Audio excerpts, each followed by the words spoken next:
I'd like to share with you the most important lesson I've ever learned about being a musician. My name's Chris, and I've been doing this about 28 years. I play guitar and piano primarily, and I teach music for a living. I also play drums and bass, and generally kind of overextend myself.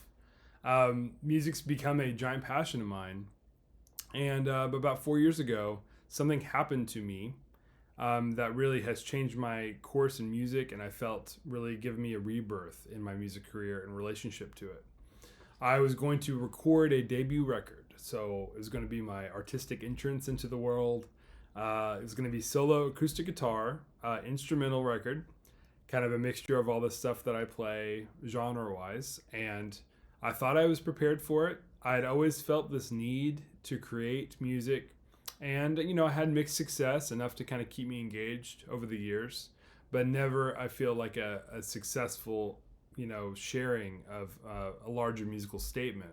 So I go into the studio to record this, and it initially felt fine. It felt like it was going well, but by the end of the day, I was looking back on the day and just felt miserable, and I realized I just did not feel the way I wanted to feel, the ease that I wanted to feel while sharing this music. It took me I just kind of took a step back. I really took me a few months to regroup and figure out what's going wrong, and I thought maybe I should just record the music at home. But then COVID happened, actually, right a few months after this session, and so my wife and I also found out we were going to have a kid. It was like the week of lockdown, so that was an experience, and that kind of started this new chapter in my life of new experiences and new ideas. And on top of that, this kind of failure initially in the studio just made me seek out, like, what was I missing? What I not have that I need to kind of realize my musical dreams.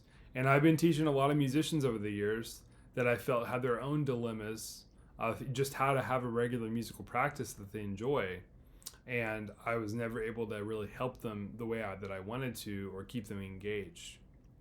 And so I ran into this guy's message while searching for kind of some answers, and it was actually on YouTube. But I've got his book here. His name's Kenny Werner. He's a jazz pianist. He wrote this book, Effortless Mastery, and another book called Becoming the Instrument. I'll link them below. Incredible books that have changed my life. And his book was the first to turn me on to a giant blind spot I had about being a musician, and something that I never hear people talking about. And I feel like most of us have this problem, and it's just one of ego and one of attachment. So we get into music because we love it. We're drawn to it, right? From a young age, we just want to play it. Maybe our friends play it. Whatever kind of tactile thing or circumstance that gets us into being interested. For me, I was just raised around it, right? It was very natural to me, and I never thought I had an issue with ego until I read Kenny's work, and I realized the ego cuts two ways. So I've never been like thought I was the best at any of the instruments I play, or that my music was superior to anyone else's. But I also had such fragility as a musician and creator. I 100% had to be validated by other people. I thought that music had rules, and there was good and bad music, and that music was this very serious thing that I need to have a lot of reverence for. Those viewpoints are, I think, they're totally erroneous, but they also actually make it impossible to get good at music. And these are the things that I could not see back that day at the studio, right? And even working up until that, my success was just so accidental. It just felt like capturing lightning in the bottle. I knew there was lightning there. I knew there was something there that I would enjoy music. I would love playing it. I would love listening to it. And I felt such a calling to work on it. But similarly, I felt this kind of very just random progression, really, and sometimes a backwards progression, or the more I tried, the worse it got. And now I see it's so plain. I would even go so far as to say music's not important for living. It's Kenny's words directly. is always rattling around in my head. Just by elevating music to a higher status, it is impossible to work on. And this is coming from someone who loves music deeply. I just realize now that music is the most automatic and the most free and the most free flowing when it just is this self-expression that kind of points to other things in our life, right? It's just an incredible like reworking of everything I've ever thought about music. And I think back on students that I just wish I could have said this message to. And I wish I could have told myself this years ago, that, hey, it's not, you don't need music. It's we don't even know where it comes from, right? Like when I play a lot of jazz, and when you start playing whatever improvised music, if you realize that it's this automatic act, and that the more the more you try and the more you try to get in the way, the worse it's going to go. It just comes to you. Like I, as a composer, used to like strain to hear music, to hear musical ideas, and now I can just be doing the dishes or driving, and there's just fully formed music in my head, 100%. It is insane. It really is crazy, and it's really changed my a lot of my beliefs about many things. And Kenny says to like ask yourself, where does that music come from? Where do you get it? Is it from the divine? Is it from your influences? Whatever. But is it really from your brain? Is it really from all those rules you know about music? Right. So there's nothing wrong with those, and music can be just merely a product. It can be whatever. It can really people can interface with it in so many ways. But I think that when you seriously study music, as I was doing, and as you might be doing, it is so easy to lose sight of these things. I think it happens very perniciously. And I had many teachers, well-meaning over the years, that never mentioned a lick of these things. I don't think they might have even been aware. I wasn't aware. And I'm hoping this is going to become, more and more in our kind of cultural consciousness, or at least for musicians and for creators. It is the way out. It's the way to win the music game, right? You can actually improve your music and how you play when you don't need to. That is the biggest paradox I've ever learned about music, but it is true.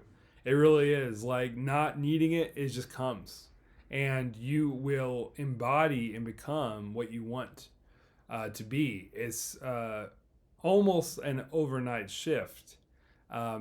It's a practice of self-acceptance. It feels like the things I do in music now are teaching me about life, right? So I learned how to accept myself as I play today, my music, whatever comes out, and that leads to, learning about life more. Or things about life now teach me about how to, be more focused in my musical practice, or have more self-control, or be more diligent, or whatever. So I hope this has been helpful. I'm going to start talking about these issues a lot more. They're near and dear to my heart. And now, as an added irony, I'm learning all these issues again because of creating content and trying to share this message. I have gotten so in my head about it, right? I need the right lights and all the right gear and whatever. And that's all well and good, right? But again, if you need it, it's hard to make it happen. Kenny talks about musical intention, right? Just like realizing that we always want to feel good, and we want to share something, that is inside of us to get it out. It's like a good conversation. That's what music's about, right? And that's what this is about, right? It's just about me talking to you and getting over myself. This is not even about me. Your music's not about you. Your life's not about you, right? It's just, you're just a character in it. And the whole puzzle comes into view or at least it has for me, and I hope it can for you too. So I hope this has been helpful. Let me know if this has helped you out, or if there are other things you've learned about music, kind of beliefs that you've changed. And I hope to share some other tips on how to integrate some of these ideas into your musical practice. It really is kind of a before and after. Now I feel like I can actually get work done musically. At the same time, it's the weirdest paradox. I don't need to. If I just stayed the same way I am, today, if I never got any better, it's great. Music's a gift. We're not guaranteed any of it. Many people can't even play music. They don't even have the means to or the time to spend to listen.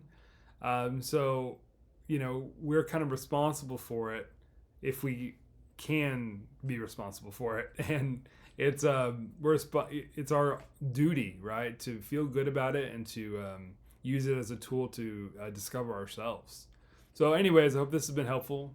You can like this video if you so desire, and share this with anyone you think would be helpful for. So, thanks, and I'll see you next time.